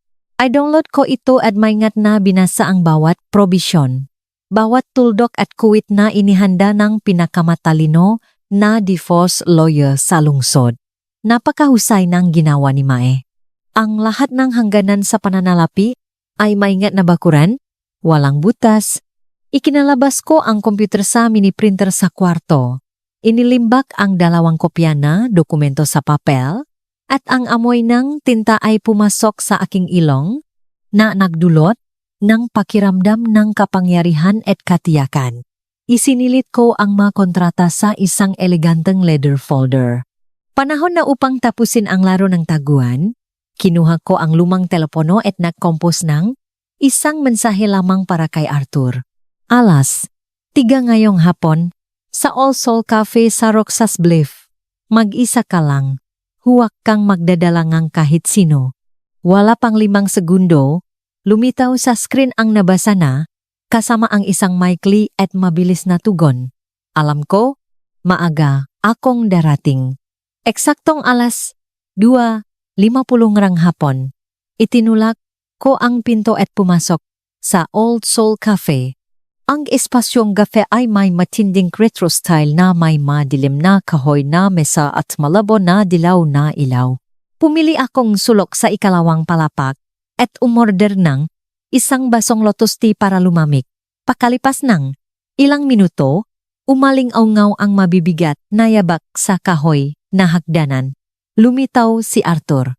Nang makita ko ang anyo ni Arthur sa sandaling ito, kailangan kong pigilan ang aking sarili na huwag magpakita ng pakabigla. 5 araw pa lamang ang lumipas, ngunit ang 32 taong gulang na lalaki na laging mayos at presentable sa trabaho, ngayon ay mukhang pagod na pagod, hindi na iba sa isang walang tirahan. Ang kanyang balbas ay magulo, ang kanyang mga mata ay malalim at namumula. Ang kulay abong kamisa na suot niya ay gusot, ang kwelyo ay dilaw at may matapang na amoy ngang lumang usok ngang sigarilyo. Si Arthur ay nangayayat at tila tumanda ng 10 taon. Ang kanyang pisngi ay lumubog, na nagpapakita ng kanyang pagod. Lumakat siya sa mesa, hinila ang upuan at umupo sa harap ko, makahawak ang kanyang mga kamay na nakapatong sa mesa, bahagyang nanginginig. Trina, kumusta ka? Mabait ba ang anak natin?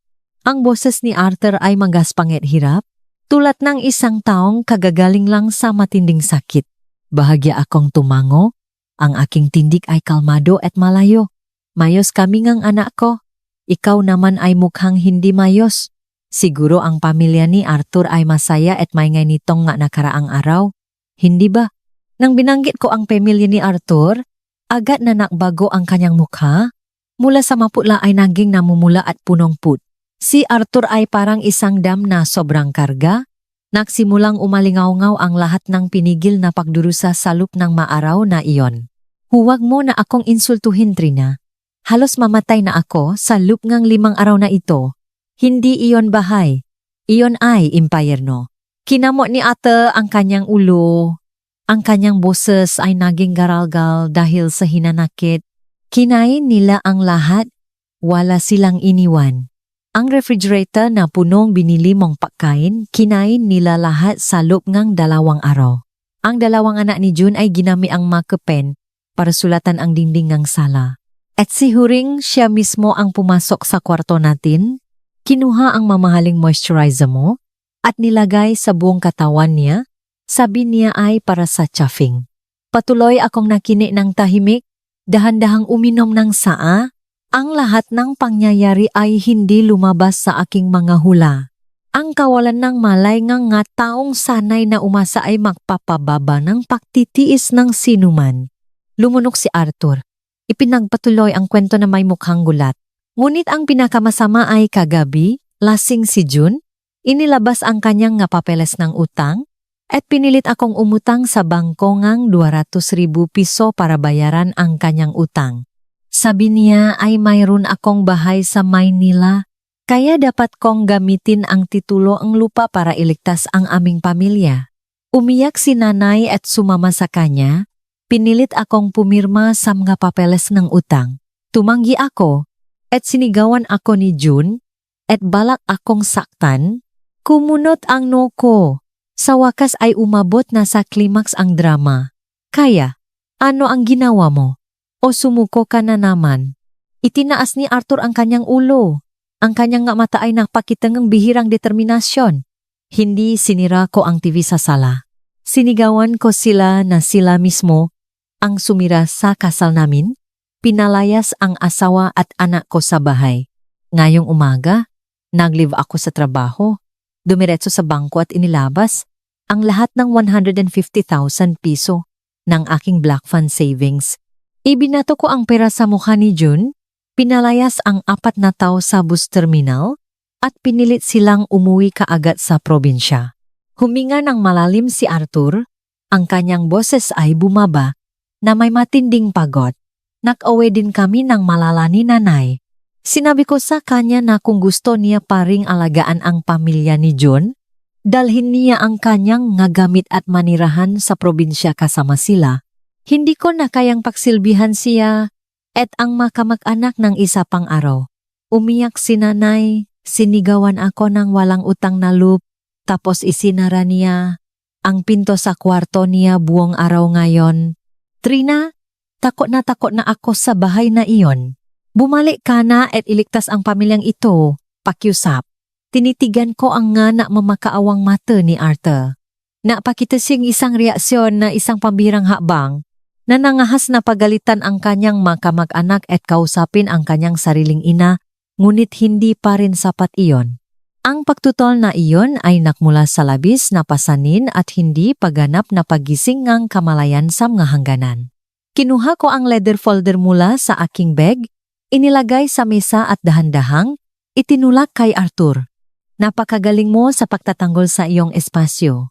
Ngunit para bumalik ako, hindi sapat ang mga walang saysay na salita at pansamantalang pagsisisi. Buksan mo ang folder na ito, kailangan nating muling itatak ang nga patakaran. Kinuha ni ate ng nangingini ang kamay ang itim na leather folder mula sa akin. Kitang-kita ang tensyon sa bawat detalye ng kanyang mapulang mukha. Ang matamis na amoy ngang kape sa cafe ay tila hindi kayang alisin ang nakakasakal na kapaligiran na bumabalot sa maliit na mesa. Dahan-dahan niyang binuksan ang takip, nilukot ang unang puting papel, at bumungat sa kanya ang malalaking letra na may font size 20, kasunduan sa paghihiwalay. Agad na nagbago ang mukha ni Arthur mula sa mapula ay naging puting-puti.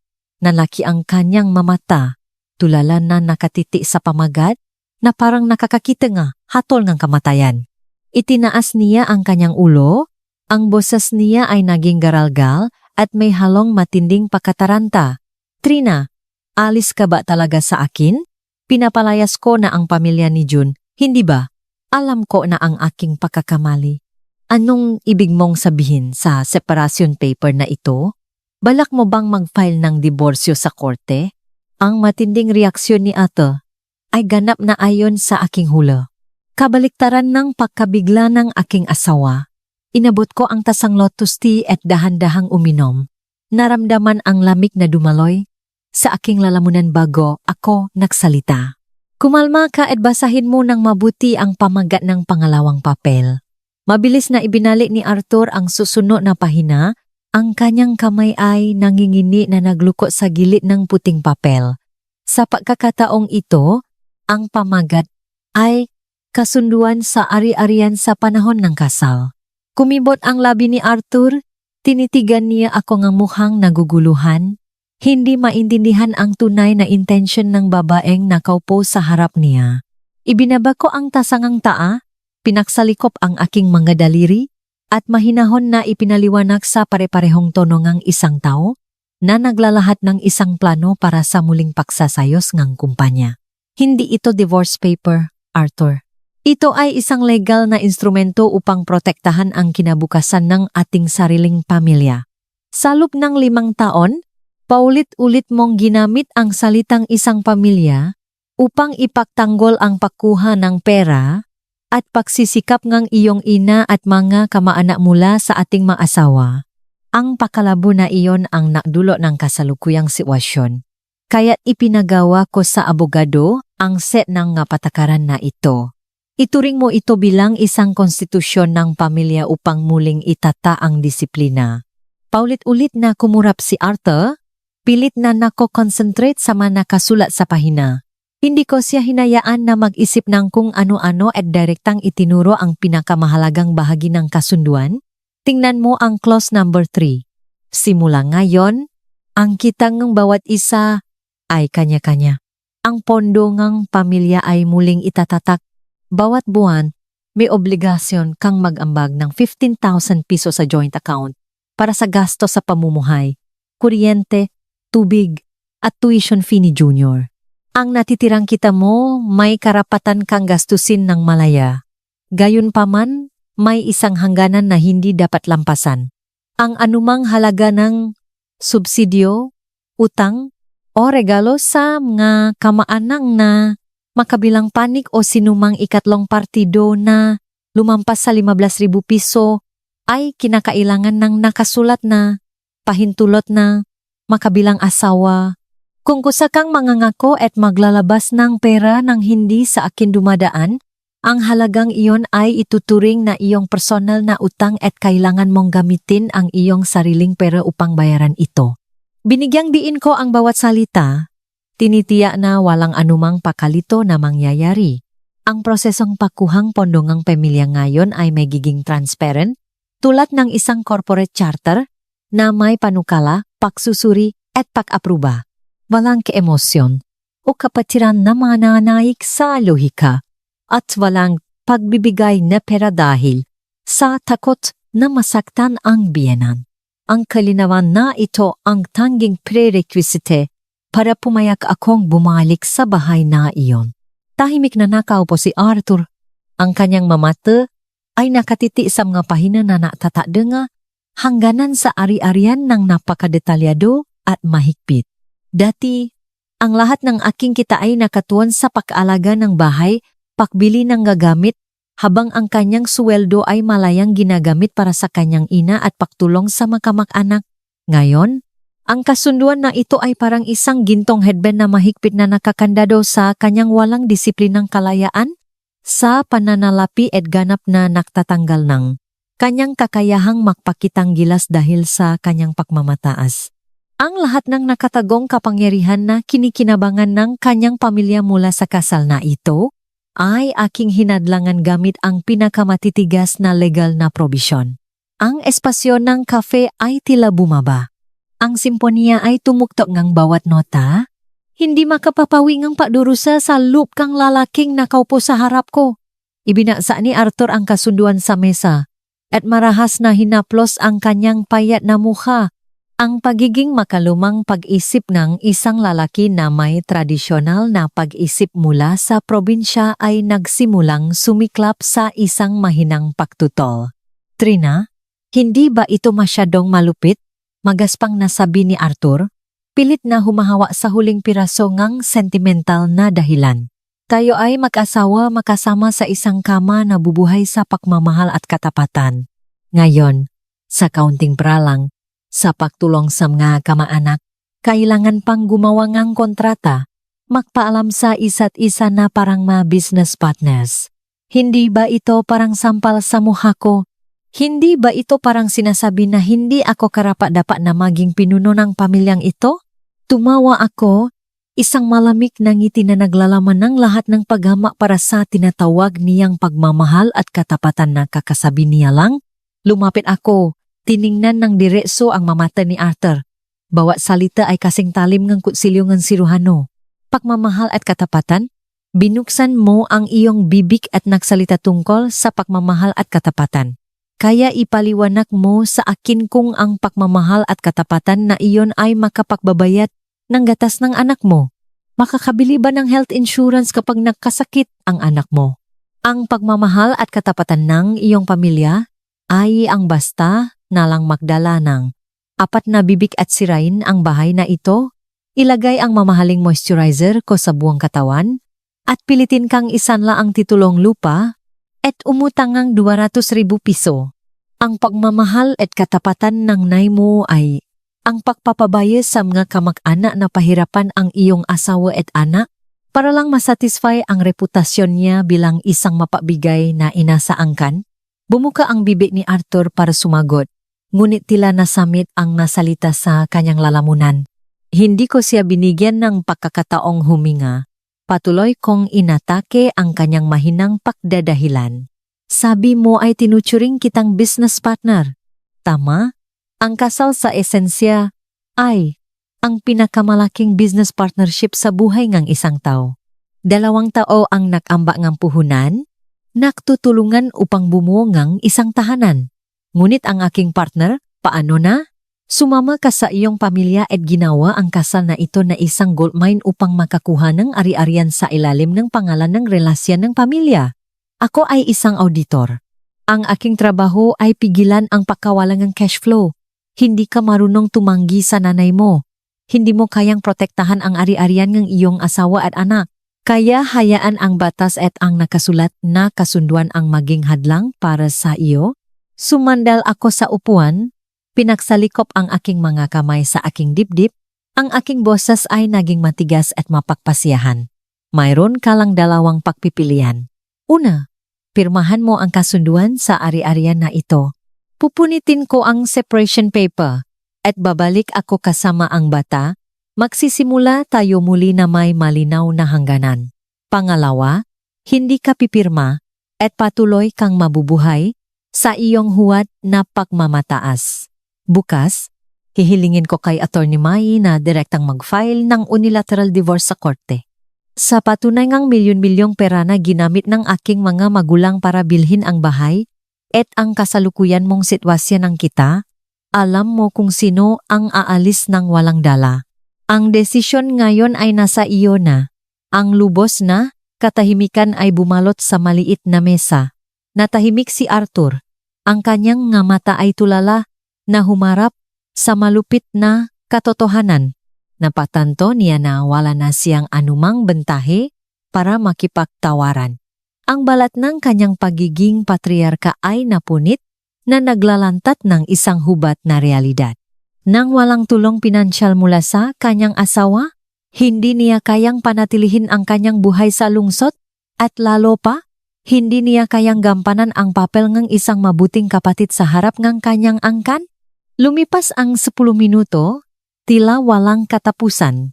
Sa wakas ang katigasan ng ulo ay sumuko sa lohika at kaligtasan. Dahan-dahang huminga ng malalim si Arthur, ang kanyang nga balikat ay bumagsak, na nagpapakita ng lubos na pagtalikot sa lahat ng pagmamataas. Kinuha niya ang fountain pen mula sa kanyang bulsa. Ngumisi at bumulong, pumayak ako, pipirmahan ko. Bukas ng umaga, pupunta tayo sa notary public. Umalingaw-ngaw ang tunog ng panulat na kumikiskis sa papel. Nang matapos ang huling pirma, tumingin sa akin si Arthur. Wala na ang pagtutol. Tanging pagsuko at isang bagong kamalayan para sa malakas na babae na nakaupo sa harap niya. Gamit ang kontratang ito, opisyal kong nabawi ang ganap na kontrol sa aking sariling kasal. Matapos maingat na isilid ang kontrata na may kumpletong pirma sa aking bag, bahagya akong tumango ng may kasiyahan. Ang tensyonadong kapaligiran ay bahagyang lumuwag. Sinyasan ko ang waiter na nagdalangang 2 basong bagong tubig. Pagkatapos ay tiningnan ko si Arthur na nakatulala na parang kagagaling lang sa operasyon para alisin ang tumor. Panahon na para ilantat ko ang huling piraso ng puzzle sa larong ito. Arthur, may isang bagay akong kailangan ipaalam ng malinaw para maunawaan mo ang aktwal na sitwasyon sa pananalapi ng pamilya sa hinaharap. Uminom ako ng tubig. Ang boses ko ay naging profesional. Ang mensahe ko sa nanay mo na sinasabing natanggal ako sa trabaho ay hindi totoo. Ang totoo ay ako mismo ang kusa na nagsumite ng resignation letter sa auditing firm 1 buwan na ang nakakaraan. Nanlaki ang ngamata ni Arthur. Pinalitan ng pakabigla ang kanyang pakabigla kanina. Ikaw mismo ang nag-resign? Ang trabaho mo ay may mataas na kita at malapit ka nang mapromote sa vice director. Bakit ka nag-resign? Ngumiti ako, isang maningning na ngiti ngang isang taon na malayang kontrolin ang laro. Sapat na ang 3 taon ngang pagtatrabaho ng husto. Nagtayo ako en sarili kong personal financial consulting firm na pinanggalan ng Tamon. Natapos na ang paupang nga opisina, kumpleto na ang business permit, ngunit sa simulang ang isang startup, tiyak na walang agad na matatak na kita at maaring makaroon panganga pakalugi sa loop ngang ilang buwan. Kaya kailangan kong mahigpit mong sundin ang kasunduan sa ari-arian na kakapirma lang. Sa loob ngang susunod na 6 na buwan, ikaw ang dapat magpasan ngang malaking bahagi ngang matitigas na gastos sa pamumuhay ngang pamilya gamit ang iyong sweldo. Lubos akong mako-concentrate sa pagtatayo ngang negosyo. Ang katotohanan ito ay parang isang malakas na suntok sa kamalayan ni Arthur. Dati, laging iniisip niya na ang kanyang asawa ay isang mapagtitiis, kontento, at nagtatrabahong babae. Ang aking ambisyon na maging isang negosyante at ang aking matapang na pagpapasiya ay nagpatingin kay Arthur sa akin sa ibang paraan. Ang mamatang iyon ay halo-halong pagalang, pagkabigla, at kaunting kahihiyan dahil sa kanyang sariling kahinaan. Umubo siya, umupo ng tuwid, at tumango ng seryoso. Huwag kang mag-alala, mag-concentrate ka lang sa kumpanya. Ako na ang bahala sa financial at household expenses. Nangangako akong simula, ngayon ay hindi ko nahahayaan ang ma-issue sa pera ng aking pamilya na makaapekto sa iyong plano. Ako ang magiging iyong pangalawang komandante. Susuportahan kita. Nang linggo ng umaga, eksaktong 2 araw pagkatapos ang aming pakikita sa cafe, dinala ko si Junior pawis sa Chondo. Nakatayo sa harap ng pinto ngang bahay. Bahagya akong huminga, naghahanda para sa anumang sitwasyon.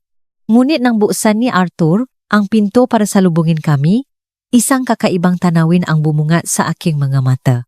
Ang apartment ay hindi na nagtataglay ng anumang bakas ng kalat mula sa 4 na miyembro ng kanyang pamilya.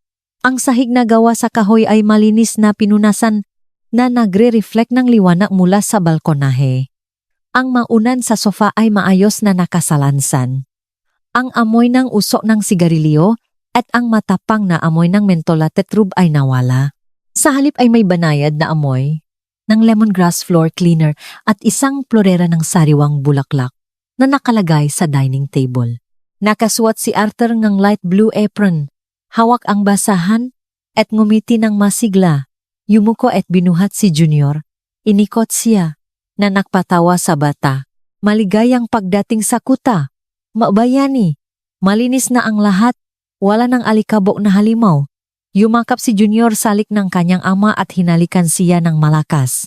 Nakita ko ang dalawang ama't anak na masaya. Isang mainit na pakiramdam ang dumaloy sa aking puso. Ang bagong kaayusan ay naitatak na. Ang pagiging matigas at malinaw ay hindi nakasira sa kaligayahan ng pamilya.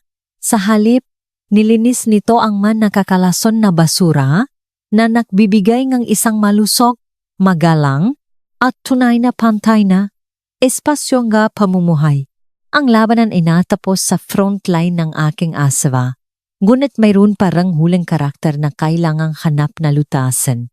Sa unang gabi, matapos muling makasama ang pamilya, ang kapaligiran sa bahay ay kakaibang tahimik ngunit hindi nakakasakal. Ang hapunan ay inihanda mismo ni Arthur na namalengke at nagluto. Inihanda niya sa mesa ang simpleng pagkain tulad ng pinakuluang karne, gulay na sabaw, at scrambled eggs, ngunit maayos na inayos. Si Junior ay tahimik na nakaupo sa kanyang high chair, kumakain ng kanin ng mabilis. Si Aling Teresa ay nakaupo sa tapat ko, nakakaiba sa kanyang karaniwang mapangahas at malakas na pag-utos. Ngayon ay kakaiba siyang umurong. Nakasuot siyang madilim na seda na damit, ang kanyang may abong buhok ay maayos na nakatali sa likod ng kanyang batok. Ang kanyang nga mata ay naalangan na hindi nangahas na tumingin ng diretso sa akin. Sa buong hapunan, tahimik siyang kumakain ng ilang gulay at kanin. Ang pagbagsak ng ilusyon ng kapangyarihan ay umubos sa pagmamataas ng isang biyenan na laging itinuturing ang sarili na sentro ng universo. Pagkatapos kumain, kusa ni Arthur na nilinis ang mga plato at dinala sa lababo habang humihiyo. Kinuha ko ang tela at pinunasan ang mesa at bala kong pumasok sa kwarto para tignan ang aking anak na naaral ng biglang umaling-awngaw. Ang magaspang at naalangan na boses ni Aling Teresa mula sa likod. Trina, pakigawa mo akong tsa. May gusto akong sabihin sa iyo. Umikot ako. Si Aling Teresa ay nakaupo ng tuwid sa sofa sa sala. Makahawa ang kanyang kamay na nakapatong sa kanyang matuhod. Tumango ako, pumasok sa kusina at kinuha ang set ng taamula sa malayo. Gumawa ngang isang mainit na ulong tea at inilagay sa harap ng aking biyenan. Umupo ako sa single chair sa tapat niya, pinanatili ang aking tuwid na postura, ang aking nga mata ay kalmado at naghihintay. Kinuha ni Aling Teresa ang tasang ta, ang init ay napalamlam sa kanyang mamate na puno nga kulubot. Uminom si nga kaunting tsa, at bumuntong hininga ng malalim. Matanda na ako, minsan nagiging padalos-dalos, hindi ko na masyadong naisip ng malalim tulad ng makabataan. Tungkol kay June, nakamali ako sa iyo, patawarin mo ako. 5 maikling salita ngunit may bigat na 1,000 libra. Sa loop ng maraming taon bilang manugang, ito ang unang pagkakataon na narinig ko ang paghingi ng tawad mula sa bibig ng makapangyarihang babaeng ito. Gaano kalubha dapat nasira ang pagmamataas ng isang tao mula sa lumang henerasyon para bumaba at maksalita ng ganoong kapakumbabaan sa harap ng kanyang manugang? Hindi ako nakpakitang kagalakan, ni hindi ako agad naksalita ng formal na pagpapagaan ng loop. Tinitigan ko ang aking biyenan. Ang boses ko ay malinaw, magalang ngunit napakadesidido. Tinatanggap ko po ang pahingi ninyo ng tawad, tapos na po ang nakaraan. Ayoko na po itong balikan para hindi na po tayo lahat mahirapan. Ngunit sa pagkakataong ito, gusto ko rin pong maintindihan ninyo ang aking pananaw. Ang bahay po na ito ay ang aming tahanan kung saan lumalaki ang aming mga anak. Hindi po ito pag-ari ng buwang angkan. At lalong hindi po ito isang ampunan para sa sinumang nahihirapan na gustong manirahan. Yumuko si Aling Teresa, mahigpit na hinawakan ang kanyang seda na damit. Ipinapatuloy ko ang patuturo ang aralin tungkol sa hangganan kampamilya. Isang bagay na kinalimutan niya sa buong buhay niya. May paggalang po si Arthur at pinahahalagahan ko po iyon. Bawat buwan, binibigyan namin kayo ng para sa personal na gastos. Iyon po ang aming responsibilidad. Ngunit ang prapo na kini, kita namin ay dugo at pawis. Kailangan po naming magbayad ng insurance. Kailangan po naming magbayad ng tuition fee. Kailangan po naming magbayad ng kuryente at tubig. Sino mang gustong kumuha ng pera mula sa bahay na ito ay kailangan ng pahintulot ng makabilang asawa. Kung mahal ninyo po ang inyong nga kamag-anak, may karapatan po kayong gamitin ang sarili ninyong ipon para tulungan sila. Ngunit wala po kayong karapatang pilitin si Arthur na gamitin ang pera ng kanyang asawa at anak para maging mabait sa iba. Kung mangyari po ulit ang ganitong sitwasyon, hindi po ako alis. Kundi ang alis sa bahay ay ang taong hindi marunong gumalang sa hangganan na iyon. Ang aking salita ay parang isang martilyo na tumutusok sa huling pako sa kabaong na naglilibing sa nakakalason na pagiging bossy. Tahimik na tumango si Aling Teresa. Ang matatandang luha ay lumabas sa gilid ng kanyang mga mata. Ganap na niyang naunawaan ang kanyang posisyon. Simula sa sandaling ito, ang autoridad ng matriya ng aking biyenan ay tuluyang nawasa na nagbigay daan sa lubos na paggalang sa tunay na pinuno ang pamilyang ito. Ang mga sumunod na buwan ay ang pinakapayapa at maningning na panahon mula nang pumasok ako sa buhay may asawa.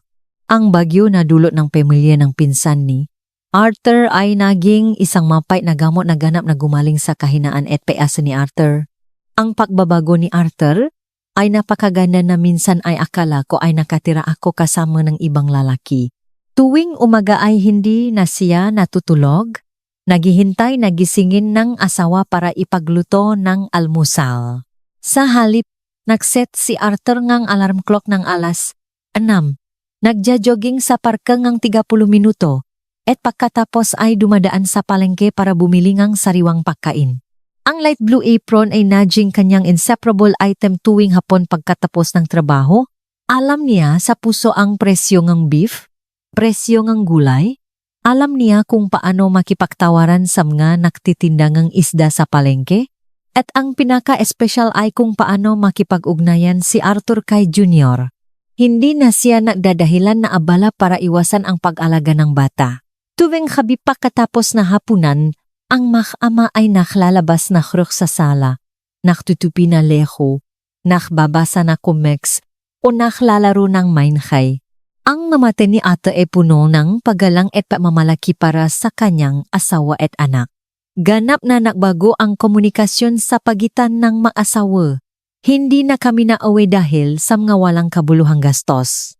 Ang lahat ng malalaking desisyon sa paggasta ay dinadala ni Arthur sa bukas na talakayan na sumusunod sa diwangang kasunduan sa ari-arian. Nagbago rin ang ugali ni Aling Teresa. Sumali siya sa health club ng barangay at masaya sa kanyang nga matatandang kaibigan. Hindi na siya tumatawag para makialam sa mga internal na usapin o binabanggit ang salitang kamaana sa harap ko. Ang isang maayos na pamilya ang pinakamatatak na pundasyon para sa isang karera. Ang aking Taman Financial Consulting Studio ay opisyal na nagbukas at mabilis na nakatanggap ng hindi inaasahang positibong feedback. Salamat sa reputasyon na naipon sa loob ng maraming taon bilang isang senior auditor kasama ang kakayahang matumbok ang psikolohiya ng middle class na nahaharap sa cash flow management crisis. Ang listahan ng aking kliyente ay patuloy na lumalaki. Ang pinakamatagumpay na proyekto sa ikatlong buwan ay ang pagtulong ko sa isang babaeng CEO ng spa chain na muling isaayos ang lahat ng kanyang ari-arian na ninanakawan ng kanyang asawa na nalulong sa sugal. Gamit ang legal barriers at matalinong fund separation techniques, natulungan ko siyang mapanatili ang 3 bahay sa Maynila at ang buong sistema ng negosyo. Kumalat ang balita, at mabilis na naging isang mapakakatiwala ang brand ang tamaan. Ang cash flow mula sa kita ay lumago ng exponentially. Hindi lang ako mabilis na nakabawingang puhunan kundi nakaroon din ng sapat na resources upang kumuha ng 2 mahusay na asistan at palawakin ang saklaw ngang operasyon. Ang kalayaan sa pananalapi at espiritual ay nagbigay sa akin ng isang mayabang at meningning na personalidad. Nagbago ako ng hairstyle, bumili ng mga eleganteng custom-tailored suits, at kinokontrol ang lahat ng negosasyon sa merkado. Nakita ni ate ang aking panining. Hindi siya nakaramdam ng pagiging inferior kundi kusa siyang naging isang matata na suporta. Ina ako ang lahat ng gawain sa bahay upang makapag-concentrate ako sa aking karera. Ang balansang kapangyarihan sa pamilya ay nakamit ang perpektong balanse batay sa paggalang at pagunawa sa isa-isa. Mabilis na lumipas ang oras, kalahating taon na ang nakalipas mula nang maganap ang revolusyon sa pamilya. Isang gabing Sabadong weekend hanggang buong pamilya ay nagtitipon-tipon para manood ng pelikula sa sofa, biglang nagring ang telepono ni Arthur. Ang numero ng kanyang pinakabatang tiyahin mula sa probinsya ang lumabas sa screen. Ang tiyahin niya ay mahilig umutang ang maliliit na halaga at mahilig gamitin ang pangalangang kamaanak para humingi ng pabor. Bahagyang kumunot ang nu ni Arthur, pinindot ang answer button at binuksan ang sa kabilang linya, umaling-awngaw ang matinis na boses ng tiyahin niya na may halong ingay ng trapiko. Arthur, ito si Tia Nena. Ang anak kong si Tonyo ay kagagraduate lang ng vocational college sa refrigeration and air conditioning. Balak kong papuntahin siya sa Maynila sa susunod na linggo para mahanap ng trabaho. Pakitingnan mo kung pwede siyang tumira sa bahay niyo pansamantala. Ang gasto sa pagkain ay papababayaran ko na lang sa kanya. Ang importante lang ay may matutulugan siya ng ligtas, Arthur. At saka, marami kang kakilala diyan. Pakihanapan mo siyang ang trabaho bilang apprentice sa isang kumpanya para mabilis siyang matuto. Ang huling pagsubok ay dumating na. Ang 5 taon ng kapayapaan ay tila nakpabangon sa ugali ng pagiging parasitiko na malalim na nakaugat sa dugo ng kamag-anak mula sa probinsya. Gusto nilang subukan kung gumuho na ang pader ng pamilya ni Arthur. Hindi nakpakita si Arthur ng pagkataranta, ni hindi siya ng madali na mangako, tumanggi, o pumayak. Kalmado niya akong tiningnan at ngumiti ng may paggunawa. Alam niya ang mga patakaran niya, laro at ang paghahati ni kapangyarihan. Malakas na sinabi ni Arthur sa telepono. Aba, Tia, tungkol po sa tirahan ni Tonyo, hindi po ako ang makapagdedesisyon. Ang bahay po na ito ay joint property at ang pamamahala ng pinansya at pag-ayos ng kwarto ay responsibilidad ng aking asawa. Ililipat ko po ang telepono kay Trina. Makipag-usap po kayo ng direkta sa asawa ko. Pagkasabi nito, inilipat ni Arthur ang telepono sa akin. Umupo siya sa upuan, nakrus nga binti na may ganap na tiwala sa risk control director ng pamilya. Kinuha ko ang telepono, umubo at sumagot ng may magalang ngunit kasing lamig ng talim ng espada na nakabalot sa velvet. Aba, Tia Nena, ang pagpunta ni Tonyo sa Maynila para magsimula ang karera ay magandang bagay. Kaming ang aking asawa ay lubos na sumusuporta. Ang bakanteng kwarto sa aming bahay ay mayroon pa rin at pumaya ako na tumira si Tonyo. Sa kabilang linya, malakas na nasaya ang tiyahin. Naku, napakabuti naman! Salamat, Trina. Totoong ibang klase ang panganay na manugangang pamilya nila. Napakabait samga, kamaanak. Hinintay ko siyang matapos magsalita bago ko, dahan-dahang ginawa ang mapapasyang hakbang. Tia, hayaan niyo po muna akong tapusin ang aking sasabihin. Lubos ko pong tinatanggap si Tonyo na tumira rito.